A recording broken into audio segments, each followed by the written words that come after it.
too young. And then now as I get older, the advice I'm given a lot of the time, which I just ignore now, is you don't want to keep waiting. And I know in my heart, my intuition tells me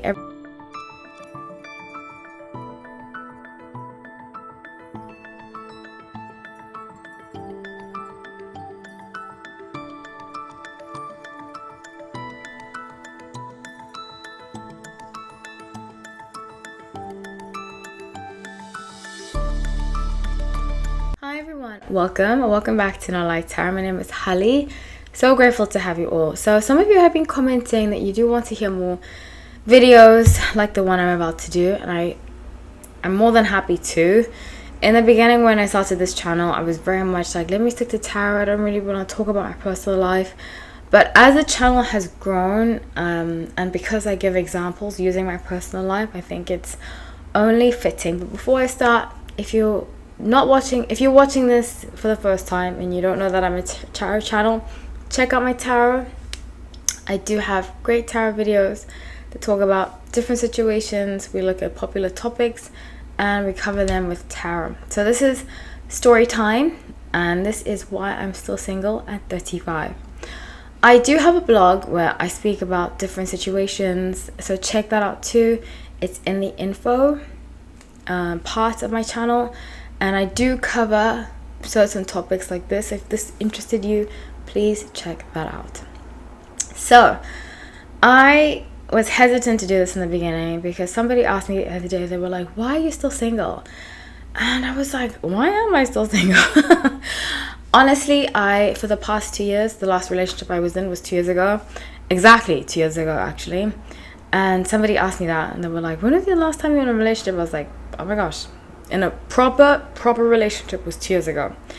And it's kind of, I was like, wow, it's been 2 years, that's a lot. And I felt a little weird saying that out loud, but I'm actually very grateful. And I'm going to tell you that when I turned 30, at the time I was dating somebody, and I ended up dating somebody else straight after that, because I felt like I needed to be in a rush to get married, and I needed to be in a rush to have kids. And when I turned 30, I was really upset that I hadn't, not upset, excuse me, let me use another word. I was frazzled, and I felt like I had a ticking time bomb, and I had to fulfill it by the time, at least by 32, I need to be married. So I was forcing 2 different situations. One of them when I was 30, then I broke up with him for another guy, which was kind of messy, but I learned my lesson. And the lesson was that it's going to take as long as it's going to take in order for me to be in a healthy and happy, sustainable relationship. Now, I have had relationships since then. One of them was great, but I had to end it for various reasons. But all in all, to say that I used to think that 35 was old to get married and have kids. But I'm here now, happy to be where I am, having learned so much, having grown so much, and knowing that if I had gotten married, and this is no shade to any of my exes, some of my exes are great guys, some of my exes, not the best. But I know, even if it was with the great guy, I would have ended up in divorce, because I hadn't learned a lot of lessons. I just recently learned a huge lesson that I know would not have sustained a relationship in. I wouldn't have been able to sustain a healthy relationship in.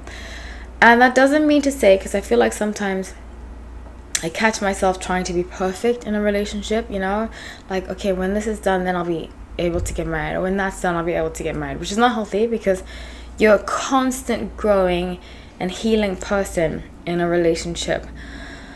But I just know that the lessons that I've learned, I've had to learn alone. Clearly, I've had to learn alone, and I'm very grateful for that. And I'm sure when I do get married, I will have to learn lessons with the person that I'm with, as I have before when I've been in relationships.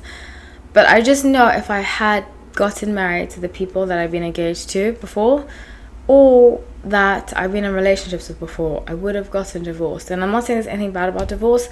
I just would prefer to, when I get married, hopefully have it last for as long as possible, for my health and for my future children's health too. And if the path of divorce does come along, I hope that I'm with a mature enough person, and I hope I'm mature enough to not have my ego take front and center and have it be about winning, because that's the whole purpose of relationships. So the reason why I'm still single at 35 is because I have had a lot of growing to do. I've had a lot of learning to do, and I wanted to do it the right way. And I'm not saying that if you are married and you're under my age that you haven't done it the right way. This has been my personal journey, and I have been given advice either side. When I almost got married for the first time, I was 21. I was 21.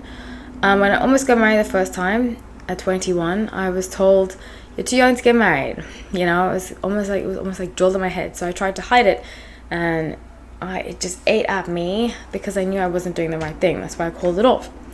The second time I almost got married was when I was 25. Same thing. I got told, "You're too young, you're too young, you're too young."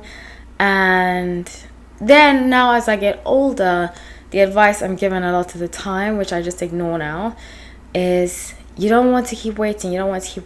And I know in my heart, my intuition tells me everything that is healthy tells me that there's no rush.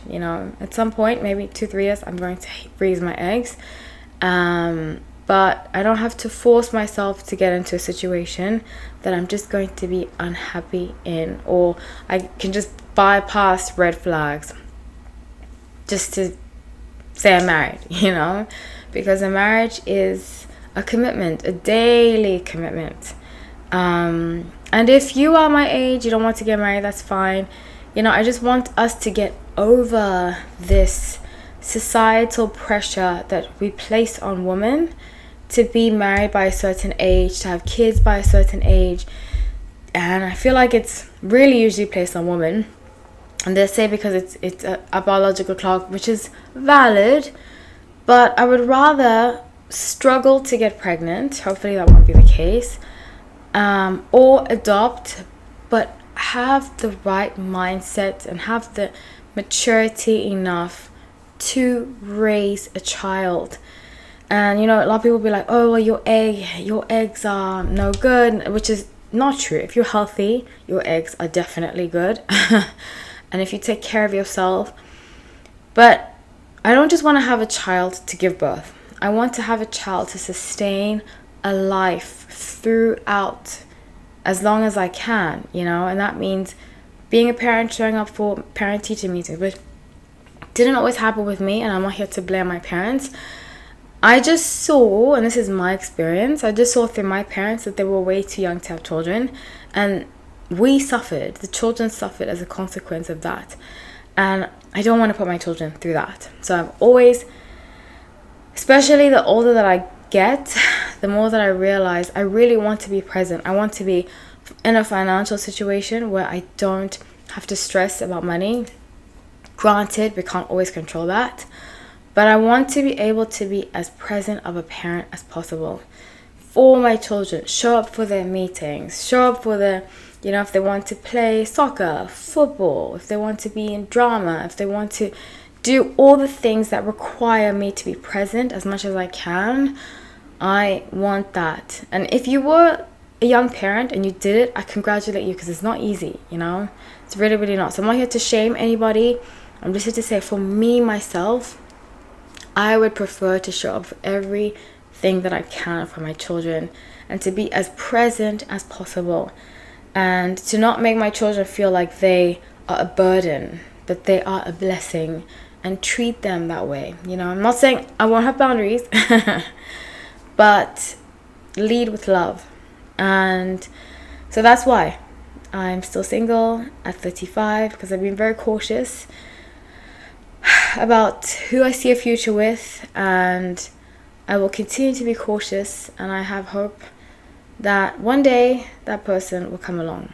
So that's what I have for you all. And if you are in my situation, if you are my age and you are still quote unquote waiting, which I don't believe in waiting, and that's something that I decided this summer. I got in a different mindset. I used to wait, not necessarily wait because I'm very independent, but I decided that this summer I'm going to make myself happy, instead of wishing, which sometimes I used to wish that I would be in a relationship. Instead of wishing that, I'm going to invest that energy in myself, make myself happy, go skating, go to the movies, go travel, go do things that are just for me, because I know when I'm in a relationship with kids, I won't be able to do, so fulfill your life so that when the person comes along, you won't feel like you missed out, or you won't spend your alone time wishing. It's all about being present, and that's something that I made an effort this summer to be present and to not take my me time for granted. And I love my me time.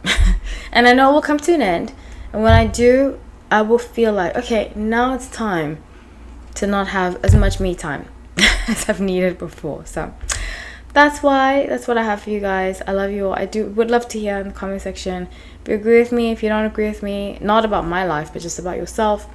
Do you wish you'd waited? Are you waiting? And so forth. I am very interested in hearing, because it is a new era, and especially with the age of Aquarius, the old paradigms are shifting. There's new technology, we're becoming more self-aware, and as we grow older, you hear about people that are parents in their 40s and their 50s, and there should be no shame in that, because it's not selfish. It's definitely not selfish to have kids later, because you never know, people are living now till they're 90, they're 100, and as long as the child feels loved and feels taken care of, we should be not shaming anybody at all for having kids later. So that's what I have for you guys. I love you all. Thank you so much for watching. Take care.